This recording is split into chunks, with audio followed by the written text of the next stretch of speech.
Are you risking your life every time you sit in your car? Most drivers assume that passing a test means they've learned everything they need to stay safe. But some of the most critical habits, like seat positioning, foot control, and brake awareness, are rarely taught. Are you wearing your seatbelt the right way? Can you spot early signs of brake failure? And is your driving posture actually hurting your control? Let's start with something every driver does, but few do correctly: adjusting the driver's seat. Most people position their seat for comfort, which makes sense at first glance. After all, who wants to be uncomfortable for hours in traffic? But here's the thing: comfort and safety aren't always the same. A poorly adjusted seat can reduce your ability to react quickly or even cause injury during an accident, even a minor one. When you sit behind the wheel, your knees should be slightly bent. If you find yourself stretching your leg to reach the accelerator or brake pedal, your seat is too far back. On the other hand, if your knees are pushed up too close and you feel cramped, you need to move the seat backward just enough to give your legs freedom of movement. The ideal gap between the back of your knees and the seat should be about the width of 2 fingers. This small space reduces pressure on your legs and improves circulation during long drives. Next, focus on the height of your seat. Your hips should be level with your knees, not higher, not lower. This helps you maintain a balanced posture and reduces strain on your lower back. If your vehicle doesn't allow seat height adjustment, place a firm cushion underneath you. It's a simple fix, but it can make a huge difference in how supported your body feels while driving. Once you've sorted out the seat height and distance, adjust the angle of your seat back. It should lean back just slightly, around 100 degrees from the base. Why? Because a seat that's too upright can strain your spine, while one that's too reclined forces you to lift your shoulders when turning the wheel. You want to sit back in the seat naturally, with your shoulders touching the backrest and your arms reaching the steering wheel without effort. Now let's talk about distance from the steering wheel. This is where many drivers make a common mistake. Extend one arm straight forward. If your wrist rests on the top of the steering wheel without you needing to stretch, you're in the right position. Your elbows should remain slightly bent when you're holding the wheel normally. That bend allows flexibility and control without locking your joints. What about the headrest? This isn't just a place to rest your head, it's a critical safety feature. In the event of a rear-end collision, a poorly positioned headrest can lead to serious whiplash. The middle of the headrest should align with the center of the back of your head. If it's too high or too low, adjust it so the top lines up with the top of your head. Many drivers don't realize how important this small adjustment is until it's too late. Then there's lumbar support. If your car has a built-in lumbar adjustment, set it so that the raised area supports the curve of your lower back, roughly at waist level. If your vehicle lacks this feature, you can place a rolled-up towel or a foam support cushion in that spot. It prevents lower back fatigue and helps you stay alert on longer trips. Now let's move on to hand placement. For years, drivers were taught to hold the steering wheel at 10 and 2. But with the way modern airbags deploy, that position can actually be dangerous. The safer and more effective grip is 9 and 3. Imagine the steering wheel as a clock. Your left hand goes where the 9 would be, and your right hand at 3. This position gives you maximum control while keeping your hands out of the airbag's path if it's triggered in a collision. Holding the wheel this way also keeps your arms in a relaxed, natural posture.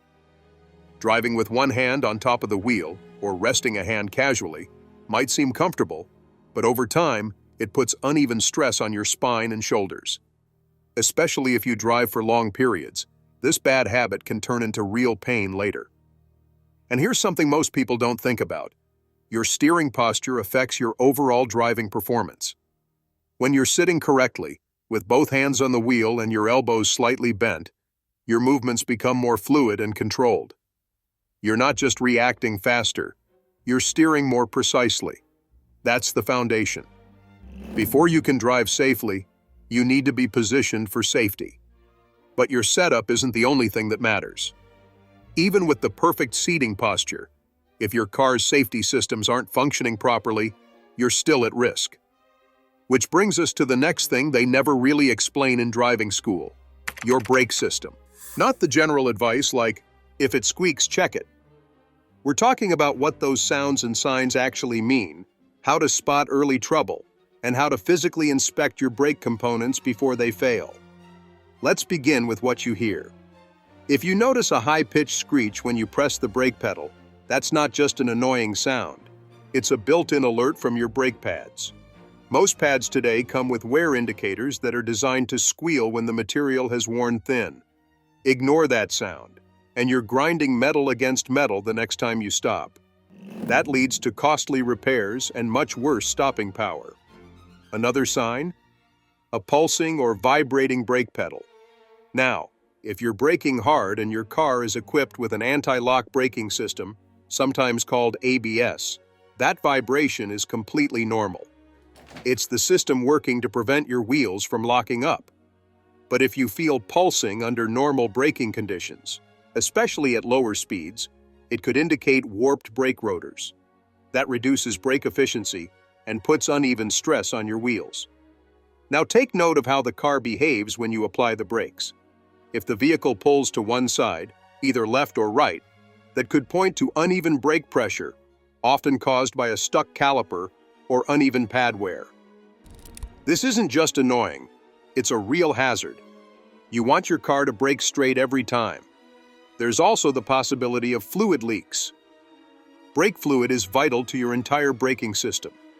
If you spot oily residue or wet patches near the inside edge of your wheels, especially near the tires, it could be brake fluid leaking from a hose or cylinder. In this case, even light pressure on the brake pedal could fail to stop the car properly. It's not worth guessing. Get it inspected immediately. But here's the thing. You shouldn't wait for symptoms to appear. Brake hoses and pipes should be checked regularly, especially in older cars. And you can do a quick check yourself. Carefully touch the rubber brake hoses. If they feel hard, cracked, or brittle, they need replacing. Good hoses should be dry, flexible, and free of any visible damage or moisture. And if a hose is replaced, don't forget to bleed the brakes. That means removing air from the braking system to ensure full hydraulic pressure. Air in the lines can make the brake pedal feel spongy, and in an emergency, that moment of delay could be the difference between a close call and a collision. It's not just about being technical, it's about being responsible. If you're going to trust a machine to protect you at 70 miles per hour, you need to make sure every part of it is doing its job. And that brings us to your feet, literally. The way you move your foot between pedals affects how quickly and accurately you respond to sudden changes. A lot of drivers, especially new ones, tend to lift their entire foot off the floor when switching between the accelerator and the brake. It feels natural, but it's not the most efficient way to drive. In fact, it slightly delays your reaction time. Instead, your heel should stay in contact with the floor. Think of your foot as pivoting from the heel, pressing the gas with the ball of your foot, then rocking over to the brake when needed. This method keeps your foot stable and improves accuracy. In an emergency, every fraction of a second counts. You don't want to waste time adjusting your footing. That being said, this can depend on foot size and the layout of your vehicle's pedals. Some cars have wider pedal spacing, and if your feet are smaller, your heel might not reach both pedals easily. In that case, it's still best to slide your foot without lifting the entire thing up and off the floor. Stability is key. Now for your left foot, it's not just there to rest. Placing your left foot firmly on the dead pedal, also known as the footrest, provides a counterbalance for your body. It helps support your pelvis and spine, especially during turns or sudden braking. You'll feel more planted, and it reduces lower back fatigue over long drives. These may seem like small physical details, but they directly affect your performance behind the wheel. Professional drivers, whether they're in motorsports or driving heavy vehicles, spend hours perfecting footwork and posture for a reason. It's not just about control, it's about endurance, accuracy, and safety. And while we're on the subject of safety, there's one final habit that nearly every driver picks up at some point, and it's just as risky as poor footwork or brake neglect: misusing the seatbelt. The seatbelt is one of the most effective safety devices in the car, yet most people wear it incorrectly without even realizing it. In fact, how your seatbelt fits across your body can determine whether you walk away from a crash or suffer serious injury. A lot of drivers assume that simply clicking the belt into place is enough, but proper positioning makes a significant difference during impact. The truth is, a poorly adjusted seatbelt can do more harm than good if it's not aligned with your body the way it was designed to be. Let's start with the most common mistake: slipping the top strap under your arm or behind your back. Some people do this to avoid discomfort, especially if the belt feels like it's cutting into their neck or shoulder. But by doing that, you're bypassing the part of the belt meant to distribute crash forces across the strongest parts of your upper body. In the event of a collision, the belt can't restrain you properly, increasing the risk of chest injuries or even allowing your body to move out of position entirely. The upper strap should always run across your chest and rest over your collarbone. It should never sit against your neck or be pushed outward by thick clothing. If the strap is angled too high or low, most cars offer an adjustable anchor point on the door frame. Use it. Slide it up or down until the strap lies flat across your chest, without digging into your skin. The lower strap is just as important. It should sit low across your hips, not across your stomach. Your pelvis is strong and can absorb force. Your abdomen is not. If the lap belt rides up onto your belly, especially when seated for long periods, or if the seat is reclined too much, it can cause internal injuries during a crash. Always adjust your belt or your seat to make sure the strap stays low and snug on the hips. Also, make sure the belt is lying flat. A twisted seatbelt doesn't distribute force evenly, which can concentrate pressure in one area and cause unnecessary injury. If you notice a twist, take a moment to straighten it out before driving off. It might seem like a small thing, but it's worth the extra few seconds. Some cars don't offer adjustable anchor points, and in those cases, your only option might be to shift your seat forward or backward slightly to find a safer angle. If that still doesn't help, a padded seatbelt cover can provide comfort without compromising the belt's function. These covers are inexpensive and widely available, and far better than tucking the strap behind you. Once the seatbelt is positioned correctly, always listen for the click when fastening it. Don't assume it's latched. Pull gently on the belt to confirm it's secure. A partial connection, or a worn buckle mechanism, can give the illusion of safety while failing in a crash. If the buckle doesn't click clearly, or if it feels loose, it needs to be checked or replaced. While these adjustments might sound technical, they're easy to incorporate into your daily routine. Buckling up is usually the first thing you do when entering the car, and building a habit of checking strap placement takes no more than a few seconds. It's one of those areas where attention to detail pays off in a big way. Still, seatbelts alone don't guarantee safety. Habits play a role too, especially the ones we develop over time without even noticing. For example, it's not uncommon for experienced drivers to become a bit too relaxed. With years behind the wheel, people sometimes rely more on instinct than awareness, cutting corners on posture, attention, and even basic checks. These patterns don't always show up right away, but over time, they can lead to dangerous situations. Driving is repetitive by nature. Commuting the same route every day can make you less alert, even if you don't realize it. You stop checking mirrors as often, stop adjusting your seat properly, and maybe even ignore those occasional screeches from your brakes.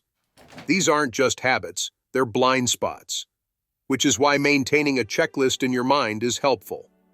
Scan your mirrors, test the pedal feel, check your posture. Ask yourself, is everything in place the way it should be?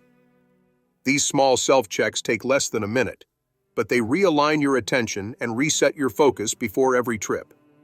But beyond gear, posture, and routine, there's one thing that separates reactive drivers from proactive ones: situational awareness. And it's something they rarely teach you in a classroom setting, even though it affects every second you spend on the road. Most people think being a good driver means knowing the rules, signaling on time, and staying within the speed limit.